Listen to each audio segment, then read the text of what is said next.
നമസ്കാരം. എല്ലാ മാന്യ സുഹൃത്തുക്കൾക്കും സിനിമ എന്ന യൂട്യൂബ് ചാനലിൻ്റെ ഏറ്റവും പുതിയ വീഡിയോയിലേക്ക് സ്വാഗതം. കഴിഞ്ഞ ദിവസം മോഹൻലാൽ ശബരിമലയിൽ പോയി എന്നുള്ള വാർത്ത നിങ്ങളെല്ലാവരും തന്നെ കണ്ടതാണ്. കഴിഞ്ഞ ദിവസത്തെ അല്ലെങ്കിൽ കുറേ മണിക്കൂറുകളായിട്ട് സോഷ്യൽ മീഡിയയിൽ വലിയ കാര്യമായിട്ട് തന്നെ തരംഗം സൃഷ്ടിച്ചുകൊണ്ടിരിക്കുന്നത് മോഹൻലാലിൻ്റെ ശബരിമല യാത്രയും അതുമായി ബേസ് ചെയ്തിട്ടുള്ള വീഡിയോസും ഫോട്ടോസും വാർത്തകളുമൊക്കെ തന്നെയാണ്. എന്ത് തന്നെയായാലും ഈ ഒരു സംഭവം അവിടെ നടക്കുമ്പോൾ ഇതിനൊരു അത്ഭുതം കൂടി ഉണ്ട് എന്ന് പറയാം. കാരണം ശബരിമലയിൽ സ്ഥിരമായിട്ട് വരുന്ന പല മലയാള നടന്മാരെയും നമുക്കറിയാം, തമിഴ് നടന്മാർ, തെലുങ്ക് നടന്മാർ എല്ലാവരും തന്നെ വരുന്നുണ്ട്.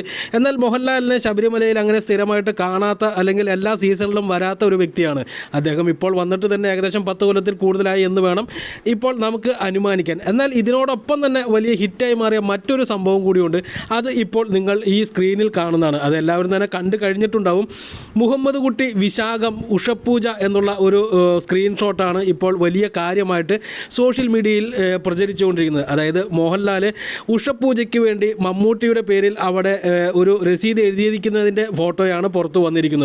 എന്ത് തന്നെയായാലും മമ്മൂട്ടി മോഹൻലാൽ ഫാൻസിൻ്റെ പേരിൽ ഇവിടെ അടികൂടുന്നവർക്ക് വലിയ ഒരു തിരിച്ചടി തന്നെ ആയിരിക്കും എന്ന് തന്നെ വേണം ഇത് പറയാനായിട്ട്. ഇപ്പോൾ ഈ പറയുന്ന സമയത്ത് എനിക്കെതിരെയും ഇവിടെ വലിയ വിവാദങ്ങൾ ഉണ്ടാകുമെന്ന് എനിക്ക് കൃത്യമായിട്ട് അറിയാം.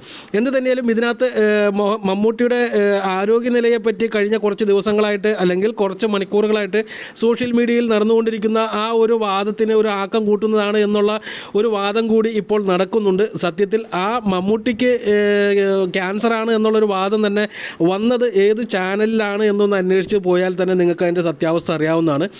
മറുനാടൻ ചാനലിലാണ് ആ വാർത്ത വന്നത്. അതുകൊണ്ട് തന്നെ അതിൻ്റെ ഒരു സത്യാവസ്ഥയുടെ ഒരു ലെവലും ആ ഒരു ലെവലിൽ തന്നെ കണക്ക് കൂട്ടിയാൽ മതി എന്നാണ് എനിക്ക് പറയാനുള്ളത്. അദ്ദേഹം തെളിവുകളായിട്ട് വച്ചതൊക്കെ ഏതോ ഒരുത്തൻ്റെ ഒരു ട്വീറ്റൊക്കെ വെച്ചിട്ടാണ് അദ്ദേഹം അത് മമ്മൂട്ടി ക്യാൻസറാണെന്നൊക്കെ പറഞ്ഞുകൊണ്ട് ഒരു വാദമൊക്കെ അടിച്ചു, അല്ലെങ്കിൽ ഒരു വീഡിയോ ഒക്കെ അടിച്ചു വിട്ടു. എന്തെങ്കിലും ആ വീഡിയോയ്ക്ക് അത്യാവശ്യം റീച്ച് കിട്ടി, അങ്ങേർക്ക് കുറച്ച് കാശ് കിട്ടി എന്നല്ലാതെ മമ്മൂട്ടിക്ക് എന്തെങ്കിലും ആരോഗ്യ പ്രശ്നങ്ങൾ ഉള്ളതായിട്ട് മമ്മൂട്ടിയുമായിട്ട് അടുത്ത വൃത്തങ്ങൾ പോലും ഇതുവരെ പുറത്ത് വിടാത്തത് കൊണ്ട് നമുക്ക് അങ്ങനെ വിശ്വസിക്കേണ്ട കാര്യമില്ല. പിന്നെ മോഹൻലാൽ അവിടെ ഒരു ഉഷപൂജ കഴിച്ചത് അത് അവർ തമ്മിലുള്ള ബന്ധത്തിൻ്റെ പുറത്താണെന്ന് പറഞ്ഞ് അങ്ങോട്ട് സമാധാനിപ്പിക്കുക, അല്ലാതെ ഇപ്പോൾ അതിൻ്റെ പുറത്ത് വേറെ ഒരു ചർച്ച കൂടി നടത്തേണ്ട കാര്യമുണ്ട് എന്ന് എനിക്ക് തോന്നുന്നില്ല. എന്തുതന്നെയാലും മോഹൻലാലിൻ്റെ ഈ ഒരു രസീതാണ്, അല്ലെങ്കിൽ മോഹൻലാൽ കഴിച്ച ഈ ഒരു ഉഷപൂജയുടെ രസീതാണ് ഇപ്പോൾ കഴിഞ്ഞ 24 മണിക്കൂറുകൾക്കായിട്ട് സോഷ്യൽ മീഡിയയിൽ ട്രെൻഡിങ് ആയിട്ട് നിൽക്കുന്നത് എന്ന് തന്നെ പറയേണ്ടിയിരിക്കുന്നു. എല്ലാ മേഖലയിലും കത്തിപ്പടർന്നുകൊണ്ടിരിക്കുന്നതും ഈ ഒരു രസീത് തന്നെയാണ് എന്നുള്ളതും കൂടി ഇവിടെ എടുത്ത് സൂചിപ്പിക്കുന്നു. നന്ദി, നമസ്കാരം.